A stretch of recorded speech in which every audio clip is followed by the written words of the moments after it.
Hi കൂട്ടുകാരെ, മിനീസ് കിച്ചണിലേക്ക് എല്ലാവർക്കും സ്വാഗതം കേട്ടോ. ഇന്ന് നല്ലൊരു മധുരത്തിൻ്റെ റെസിപ്പിയാണ്. നമ്മളെ ലഡുവിൻ്റെ റെസിപ്പിയാണ് കേട്ടോ. ഇത് നമ്മൾ സാധാരണ കടലപ്പൊടി കൊണ്ട് ഒന്നുമല്ല ഉണ്ടാക്കുന്നത്. നമ്മുടെ റേഷൻ കടയിൽ നിന്ന് കിട്ടുന്ന നമ്മുടെ ചാക്കരിയില്ലേ, നമ്മൾ ചോറൊക്കെ വെക്കാൻ കിട്ടുന്ന വെള്ളയരിയില്ലേ, അതും കൊണ്ടാണ് ഞാനിത് ഉണ്ടാക്കിയേക്കുന്നത് കേട്ടോ. നമുക്ക് റേഷൻ കടയിൽ നിന്ന് കിട്ടുന്ന അരി കൊണ്ട് കണ്ടോ നല്ല സൂപ്പറായി നല്ല ടേസ്റ്റായിട്ടുള്ള നമുക്കൊരു ലഡു ഉണ്ടാക്കാൻ പറ്റും കേട്ടോ. അപ്പം നമുക്ക് വീഡിയോയിലേക്ക് പോകുന്നതിന് മുമ്പ് വീഡിയോ കണ്ട് ഇഷ്ടപ്പെടുവാണ് ലൈക്ക് ചെയ്ത് ഷെയർ ചെയ്ത് കമൻറ്റ് ചെയ്ത് സബ്സ്ക്രൈബ് മറക്കില്ല. നമുക്ക് വീഡിയോയിലേക്ക് പോകാം. റേഷൻ കടയിൽ നിന്ന് മേടിക്കുന്ന അരിയില്ല, ഇത് ഇതുപോലത്തെ റേഷൻ കടയിൽ നിന്ന് മേടിക്കുന്ന അരി കൊണ്ട് നമുക്ക് നല്ലൊരു ലഡുവിൻ്റെ റെസിപ്പി ഉണ്ടാക്കാം കേട്ടോ.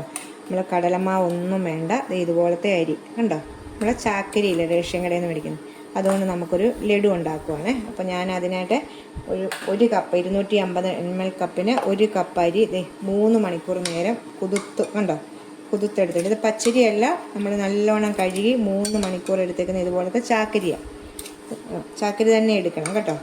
അപ്പോൾ നമുക്ക് ഈ വെള്ളമെല്ലാം ഒന്ന് കളഞ്ഞ്, അപ്പോൾ നമുക്കിതിപ്പോൾ ഞാൻ കഴുകി അരിപ്പയ്ക്കകത്തൊന്ന് വെച്ച് വെള്ളം ഒന്ന് തോർത്തിയെടുക്കാം. ഇതുപോലെ നമുക്കൊന്ന് അരിപ്പയ്ക്കകത്തോട്ടൊന്ന് വെക്കാം. വെച്ച് കഴിയുമ്പോൾ ഒരു 5 മിനിറ്റ് കൊണ്ട് നമ്മുടെ വെള്ളമെല്ലാം നല്ലോണം ഒന്ന് വാർന്നു പോകും. ഉണ്ടോ, വെള്ളമെല്ലാം ഒന്ന് ശരിക്ക് പോട്ടെ. ഇനി നമുക്കിതേ മിക്സിയുടെ ജാറിലേക്ക് ഇട്ടൊന്ന് പൊടിച്ചെടുക്കണം. എന്നാൽ മിക്സിയുടെ ജാറിലേക്ക് ഇടണം കേട്ടോ. നമുക്കതൊന്ന് പൊടിച്ചെടുക്കാവേ. മൊത്തമായിട്ടൊന്ന് പൊടിച്ചുകൊണ്ട് വരാം. പൊടിച്ച് ഞാനൊരു പ്ലേറ്റിലേക്ക് ഇട്ടിട്ടുണ്ട് കേട്ടോ. അത് ഇതുപോലാണ് പൊടിച്ചെടുക്കേണ്ടത്. ഉണ്ടോ, ഈ കട്ടകളൊക്കെ സാരമില്ല, നമുക്കിപ്പം പാനിലേക്ക് ഇടാനാണ്. അപ്പം നമുക്കിതൊന്ന് വറുത്തെടുക്കണം. അപ്പം അതെല്ലാം കട്ടകളെല്ലാം പൊക്കോളും കേട്ടോ. ഉണ്ടോ, നമുക്കെങ്ങനെയാണ് ഇത് ഉണ്ടാക്കുന്നത് നോക്കാവേ. വെച്ചിട്ടുണ്ട്. ഇതിലേക്ക് നമുക്ക് 2 ടേബിൾ സ്പൂൺ നെയ്യാണ് ഒഴിക്കേണ്ടത് കേട്ടോ. ആദ്യമേ 2 ടേബിൾ സ്പൂൺ നെയ്യ് ഒഴിക്കാം. ഇതിലേക്ക് നമുക്കിത് ഇതുപോലെ ഇച്ചിരി കശുവണ്ടിയും മുന്തിരിങ്ങയും ഒന്ന് വറുത്തെടുക്കാം. ആദ്യമേ ഇച്ചിരി കറുത്ത മുന്തിരിയും കൂടി ഇട്ട് ഞാൻ ഫ്രൈ ചെയ്ത് മാറ്റിയിട്ടുണ്ട്. നമുക്ക് നെയ്യിലേക്ക് തന്നെ, വേറെ നെയ്യൊന്നും ഒഴിക്കണ്ട കേട്ടോ. നമ്മൾ വറുത്ത് വെച്ച തീരെ കുറച്ച് വെച്ചിട്ട് പൊടിച്ച് വെച്ചേക്കുന്ന നമ്മുടെ ഈ പൊടി ഇതിലേക്ക് ഇടും. പൊടിച്ച് വെച്ചേക്കുന്നുണ്ട്.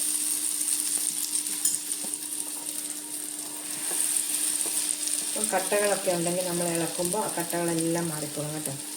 നല്ലോണം മിക്സ് ചെയ്ത് നമ്മൾ ഒരു 5 മിനിറ്റ് നേരം നമ്മളിതൊന്ന് വറുത്തെടുക്കണം കേട്ടോ. അപ്പം നെയ്യ് എല്ലാ ഭാഗത്തും എത്തത്തക്ക വിധത്തിൽ നമ്മളിതൊന്ന് വറുത്തെടുക്കാം.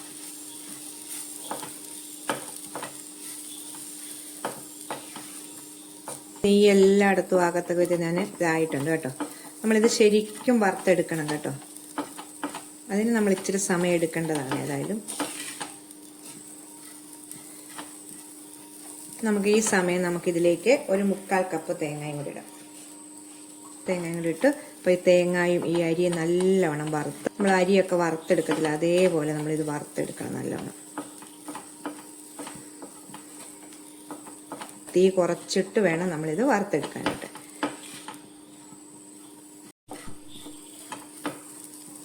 ഉണ്ടോ, ഇതിപ്പം ഇങ്ങനെ വറുത്തോണ്ടിരിക്കുവാണ് കേട്ടോ. വറുത്ത് നല്ല പരുവാകുമ്പോൾ നിങ്ങളെ കാണിക്കാൻ. ഇതുണ്ടോ, ഇത് വറുത്ത് വരാറായിട്ടുണ്ട് കേട്ടോ. കുറച്ചുകൂടെ സമയം എടുക്കും. അപ്പം നമുക്ക് വറുത്ത് ഈ സമയം നമുക്ക് ഇപ്പോഴാണ് നമുക്ക് ഈ ലഡുവിനൊരു മഞ്ഞ നിറം കിട്ടാൻ വേണ്ടി ഫുഡ് കളർ ചേർക്കുന്നതിൽ നല്ലത് മഞ്ഞൾപ്പൊടി ചേർക്കണം കേട്ടോ. ഒരു 1/2 ടീസ്പൂണ് മഞ്ഞൾപ്പൊടി ചേർക്കുവാണേ. മഞ്ഞൾപ്പൊടി ചേർക്കുന്ന അതിൻ്റെ കൂടെ ടേസ്റ്റ് ഒന്നും കിട്ടത്തില്ല നമുക്ക് കേട്ടോ. ഫുഡ് കളറിനെക്കാട്ടി നല്ലതാണ്. എന്നിട്ട് മഞ്ഞൾപ്പൊടി ഇട്ടിട്ട് നമ്മൾ നല്ലോണം ഒന്ന് എല്ലായിടത്തും ഒന്ന് പിടിക്കത്തക്ക വിധത്തിൽ ഒന്ന് ഇളക്കി കൊടുക്കണം. ഇത് മഞ്ഞൾപ്പൊടി ഇട്ടിട്ടുണ്ടോ, നമ്മൾ നല്ലോണം മിക്സ് ചെയ്യണം. മിക്സ് ചെയ്തിട്ട് നമുക്ക് ഒന്നുകൂടി ഒന്ന് വറുത്തെടുക്കാം. ഇതിപ്പോൾ ആയിട്ടില്ല കേട്ടോ, ആയിട്ടില്ല. ഞാൻ വറുത്ത ശേഷം ഞാൻ പരുവം ഒന്ന് കാണിക്കാം നിങ്ങളെ കേട്ടോ. അപ്പോൾ കട്ടകളൊക്കെ ഉണ്ടെങ്കിൽ നമുക്കിത് ഇതുകൊണ്ട് തന്നെ ഇങ്ങനെ പൊട്ടിച്ചു വിടാം കേട്ടോ. അപ്പോഴത്തേക്ക് അത് ശരിയായിക്കോളും. നിങ്ങൾ ആദ്യം കണ്ടപ്പോൾ നിറച്ചും പൊടി ഇതുണ്ടായിരുന്നു കണ്ടോ. നമ്മൾ വറുത്ത് വരുമ്പോഴത്തേക്ക് നമുക്ക് മാവ് കണ്ടോ കുറഞ്ഞു വരുന്നത്. അപ്പോൾ നമുക്കിങ്ങനെ പിടിച്ചു നോക്കുമ്പോൾ നല്ല കണ്ടോ, നല്ല അരി വറുത്ത് നല്ല തരുതരിപ്പായിട്ട് കിട്ടും കേട്ടോ. നമ്മളിത് അരി വെന്തട്ടല്ലല്ലോ, നമ്മൾ കുതിർത്തിട്ട് പൊടിച്ചെടുത്തല്ലേ. അപ്പോൾ അതുകൊണ്ടാണ് നല്ലോണം വറുത്തെടുക്കേണ്ടത് കേട്ടോ. ഇട്ടിരിക്കുന്ന തേങ്ങായും മഞ്ഞൾപ്പൊടിയും എല്ലാം നല്ലോണം ഒന്ന് ഇതായി കിട്ടും. അരി പൊടിച്ചതിനകത്ത് തേങ്ങ ഇട്ട് കഴിയുമ്പോൾ ഒന്നുകൂടി ഒന്ന് നല്ലോണം വറുത്ത് കിട്ടും. വേണ്ടതേ കണ്ടോ, കറക്റ്റ് പരുവായിട്ടുണ്ട്. ഈ പരുവ് നിങ്ങൾക്ക് കാണുമ്പോൾ തന്നെ മനസ്സിലാവും. പിന്നെ നമുക്ക് ഇങ്ങനെ എടുത്തിട്ട് കണ്ടോ നിൽക്കുമ്പോൾ ഉണ്ടോ തരുതരാന്ന് നമുക്ക് നല്ല മുരുമുരാന്ന് കിട്ടും കേട്ടോ. അപ്പോൾ ഈ പരുവാണ്. നമ്മൾ ഇനി തീ ഓഫ് ചെയ്ത ശേഷം നല്ലോണം ആറണം കേട്ടോ. ആറിയിട്ട് നമുക്ക് മിക്സിക്കകത്തിട്ട് ഒന്നുകൂടി ഒന്ന് പൊടിച്ചെടുക്കണം. ഇത് നല്ലോണം ഇത് നാറണേ. അപ്പോൾ നമുക്ക് തീ ഓഫ് ചെയ്തിട്ടുണ്ട്. ഇത് നാറട്ടെ. നല്ലോണം ആറിയിട്ടുണ്ട്. ഇനി നമുക്ക് നല്ലോണം ആറിയിട്ട് വേണം നമ്മുടെ മിക്സിയുടെ ജാറിലേക്ക് നമുക്ക് ഇട്ടിട്ട് ഒന്ന് പൊടിച്ചുകൊണ്ട് വരാവേ. വേണ്ടതേ. അപ്പം ഇത് ഇതുപോലെ നമുക്ക് ഒരു സ്പൂണും കൊണ്ട് എല്ലായിടും ഒന്ന് പൊടിച്ചിടാം കേട്ടോ. എല്ലായിടും ഒന്നിങ്ങനെ തട്ടിയിടാം. ഇത് ഇത്രയും മതിയേ. ഇനി നമുക്കിതിലേക്ക് നമ്മളിപ്പം ലഡു ആണല്ലോ, അപ്പം നമുക്ക് നല്ല മധുരം വേണമല്ലോ. അപ്പോൾ നമുക്ക് പഞ്ചസാര ഇടാം. 4 ടേബിൾ സ്പൂണാണ് ഇടുന്നത് കേട്ടോ. നിങ്ങളുടെ മധുരത്തിന് നല്ലോണം വേണമെങ്കിൽ ഇച്ചിരിയും കൂടി ഇടാം. ഇപ്പം 4 ടേബിൾ സ്പൂൺ പഞ്ചസാര ഇട്ടു. നമുക്കിനി ഇതിലേക്ക് ഇച്ചിരി 1/2 ടീസ്പൂൺ ഏലക്കാപ്പൊടിയും ഇടുവാണേ. ഒന്ന് കറക്കി എടുക്കണം കേട്ടോ. ഞാൻ ഇത് അരച്ചിട്ട് പഞ്ചസാര ഇട്ടിട്ട് കുറേശ്ശെ എടുത്തെടുത്താലും മതി കേട്ടോ. നമുക്ക് ഇതിലേക്കിടാവേ.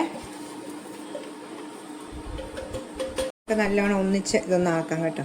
അപ്പം ഞാൻ 2 പ്രാവശ്യമായിട്ടാണ് അത് പഞ്ചസാരയും ഏലക്കാപ്പൊടി ഇട്ട ശേഷം അരച്ചെടുത്തത്. അപ്പം നമുക്കിത് ഒന്നുകൂടെ നല്ലോണം ഒന്ന് മിക്സ് ചെയ്യാം. ഒന്നിച്ച് മിക്സ് ചെയ്ത ശേഷം നമുക്ക് ഇതിലേക്ക് നമ്മുടെ കറുത്ത മുന്തിരിങ്ങ ഇടാവേ. കശുവണ്ടി ഇപ്പോൾ ഇടുന്നില്ല, കറുത്ത മുന്തിരിങ്ങ മാത്രം ഇടാം. കശുവണ്ടി നമുക്ക് ഓരോന്നിലും ഇങ്ങനെ മേളി വെക്കാനായിട്ട് ഞാൻ എടുത്ത് വെച്ചേക്കുന്നതാണ്. ഇത് നമുക്ക് കൈ കൊണ്ട് തന്നെ ഒന്ന് മിക്സ് ചെയ്തെടുക്കാം. മുന്തിരിങ്ങ ഒക്കെ നിങ്ങളുടെ ഇഷ്ടമാണ്, വേണ്ടെങ്കിൽ ഇല്ലെങ്കിലും കുഴപ്പമൊന്നുമില്ല കേട്ടോ. ഞാൻ പിന്നെ ഒരു ഭംഗിക്ക് വേണ്ടി ഇട്ടെന്നേ ഉള്ളൂ കേട്ടോ. എന്നിട്ട് നമുക്ക് ഇഷ്ടമുള്ള വലിപ്പത്തിൽ നീ എടുത്തിയെടുക്കാം. മധുരമൊക്കെ നിങ്ങളുടെ ഇഷ്ടാനുസരണം ഇടുക കേട്ടോ.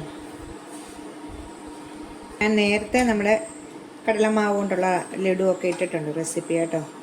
ഇഷ്ടമുള്ള വലിപ്പത്തിൽ നമുക്ക് എടുക്കാം കേട്ടോ. ഞാനിപ്പോൾ നമ്മുടെ സാധാരണ ലഡുവിൻ്റെ വലിപ്പത്തിൽ ഇങ്ങനെ എടുക്കുവാണ് കേട്ടോ.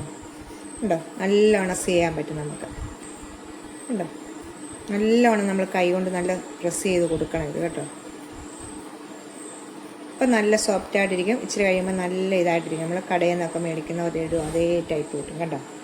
നമുക്ക് ഒരു കശുവണ്ടി ഫോട്ടോയ്ക്കൊക്കെ വേണ്ടിയാണ് കേട്ടോ.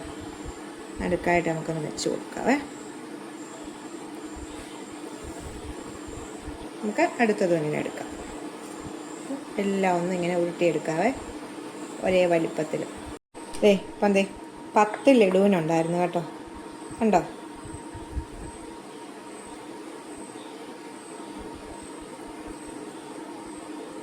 അപ്പം എല്ലാവരും ഒന്ന് ട്രൈ ചെയ്ത് നോക്കണം. നമുക്ക് റേഷൻ കടയിൽ നിന്നൊക്കെ അരിയൊക്കെ മേടിക്കാം, നമ്മളെ ചാക്കരിയും ഒക്കെ മേടിക്കുമല്ലോ. അപ്പം നമുക്ക് അല്ലെങ്കിൽ വെള്ളേരി എനിക്ക് നമ്മൾ കടയിൽ നിന്ന് മേടിക്കുന്ന വെള്ളേരിയല്ല, ഞാൻ റേഷൻ കടയിൽ നിന്ന് മേടിച്ച വെള്ളേരി അരിയും കൊണ്ടാണ് ഉണ്ടാക്കിയേക്കുന്നത് കേട്ടോ.